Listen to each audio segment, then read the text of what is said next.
Rafael Dacal.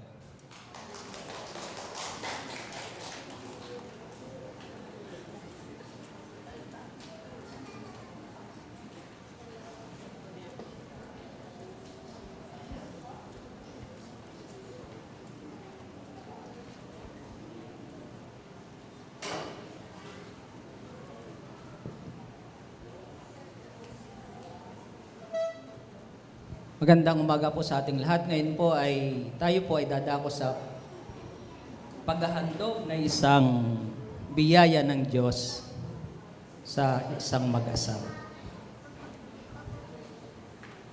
Mga kapatid, sa pananampalataya, ating pasalamatan ang Panginoon sa kanyang mabiyayang pagbibigay sa mag-asawang Darwin at Amy sa kanilang anak na si Sarina Sophie. Gayun din naman, upang ihandog sa Diyos ang batang ito, upang sa kanyang paglaki ay makilala at makapaglingkod o mapaglingkuran niya ng buong puso ang ating Panginoon. Mayroon pong paalala ang Diyos sa unang Samuel, chapter 1, verse 11. Para hindi sila mangawit, tumayo. Dito po, mayroon pong panalangin si Hana sa unang Samuel na ganito po ang kanyang sinabi.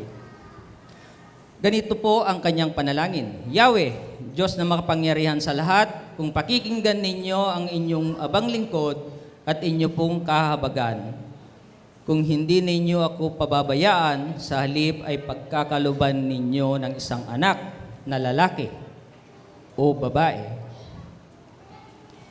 ihahandog ko siya sa inyo, at habang buhay na siya'y nakalaan sa inyo, hindi ko ipapuputol ang kanyang buhok. Ito po ang isang panalangin. Ang isang mag-asawa tulad ni Darwin at Amy ay nanalangin ng isang supling, nanalangin ng isang biyaya sa Diyos. Ay ito naman po ay tinugon ng Diyos. Pero may pangako ang mag-asawa dapat sa Diyos.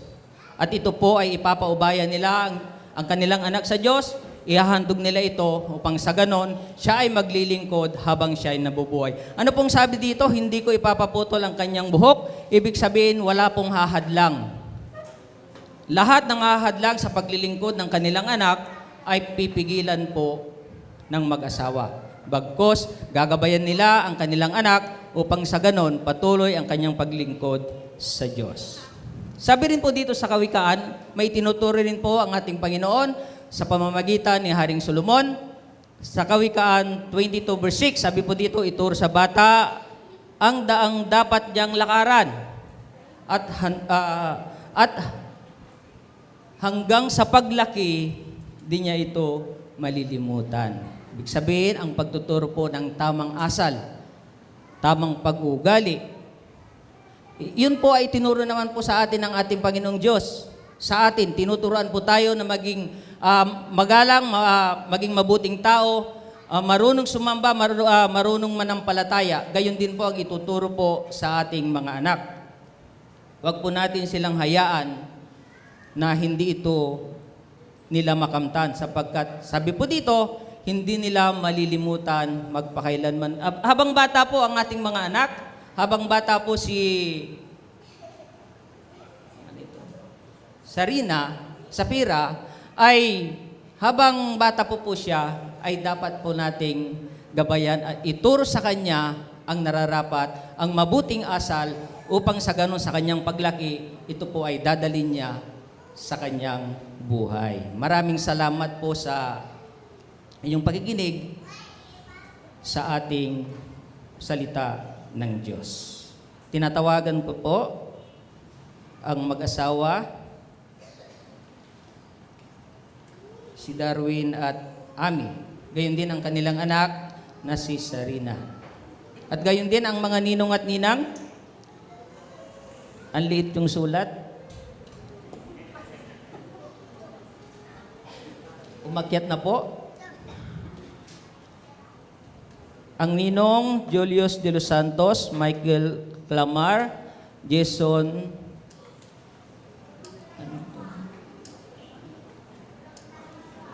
Jason, Rodel Navarro, John Roy Regino, Joshua Huerta, Edward Bulahan, Leandre Flores, Remark Puzon, Roderick Gabalin, Marlon Perlas, Joshua Estela, Liza Bidar, Charlene Ferrer, Frenyo Dumoton, Jenny Stapular, Lizelle Dilantar, Charlotte Buebo, Lance Octavo.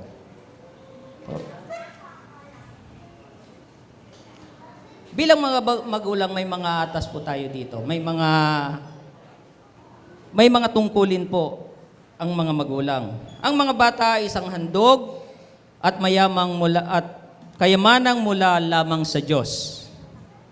Sa makatuwid, sila ay pag-aari ng Diyos. At tayong mga magulang ay naatasan lamang upang arugain, mahalin, palakihin, at hubugin sila ayon sa kanyang dakilang kalooban. Bilang mga magulang, napakahalaga na lubusan nating maunawaan at maikasatuparan ang mga obligasyong nakaatang sa ating mga balikat.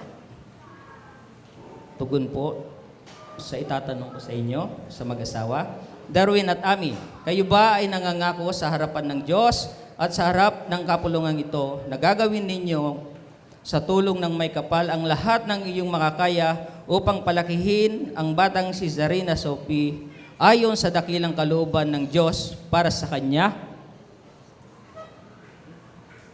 Kayo ba ay nangangakong magsisikap upang makapagtatag ng isang Kristiyanong tahanan na puno ng pag-ibig, kapayapaan, at kasaganaan?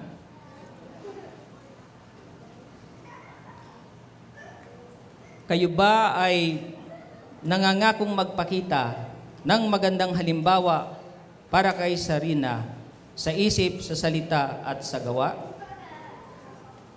Sa pagkakataong dumating ang panahong lumaki na at tawagin ng Panginoon si Zarina sa isang buhay ng paglilingkod sa Diyos, ipinapangako ba ninyong hindi ninyo siya ipagkakait? Lakasan mo.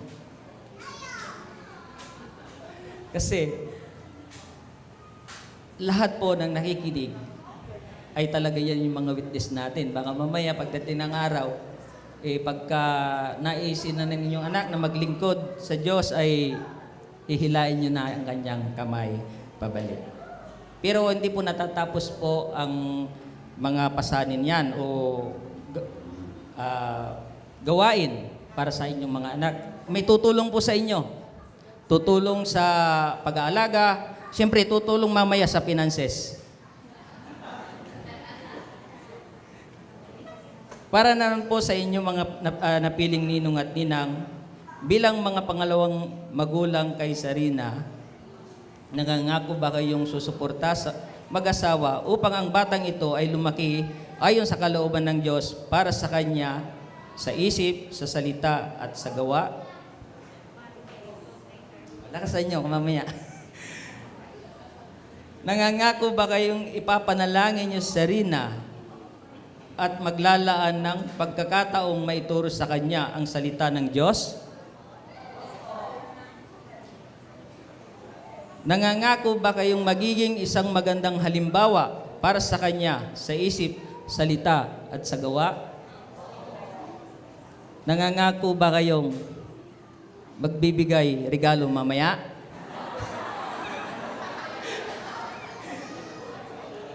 Siyempre, sa atin pong church, sa ating kapulungan, para sa bawat isa na narito ngayon, kayo ba ay nangangakong tutulong sa mag-asawang ito upang si Zarina ay lumaki ayon sa dakilang kalooban ng Diyos para sa kanya? Nangangako ba kayong inyong ipapanalangin si Zarina upang siya ay magkaroon ng personal na relasyon sa ating Panginoong Hesukristo at upang siya ay lumaki ng mayroong pagnanais na maglingkod sa Kanya? Wow! Hindi po, panalangin po natin ang bata.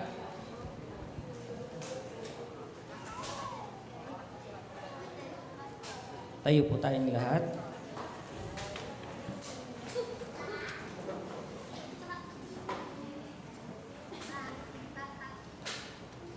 Panalangin po natin ang bata.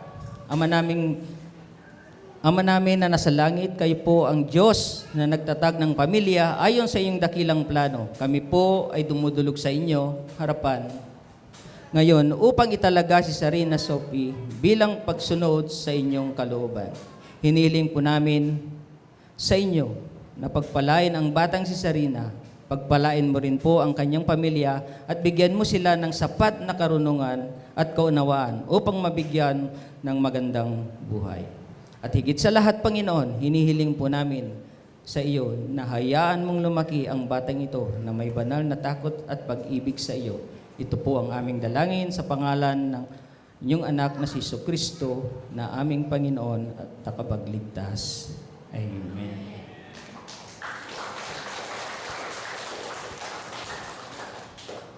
Manatili po tayong nakatayo.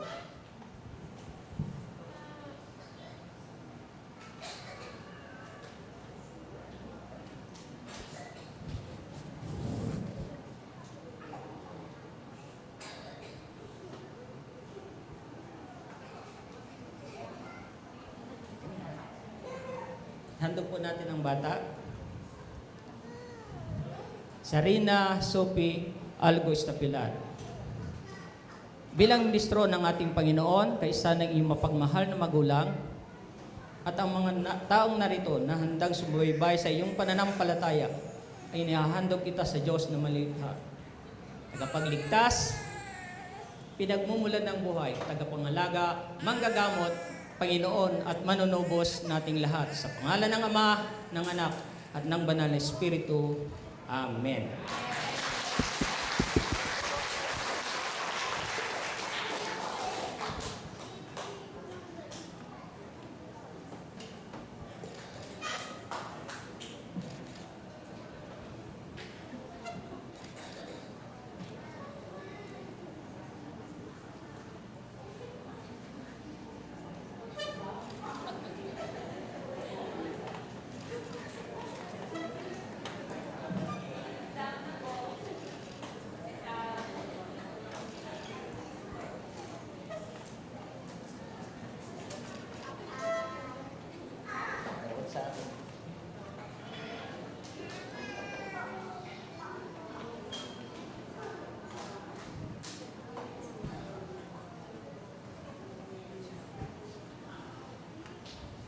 Sarina, pagpalain ka nawa ng Panginoon at ingatan ka. Paliwanagin nawa ng Panginoon ang kanyang mukha sa iyo at mahabag sa iyo.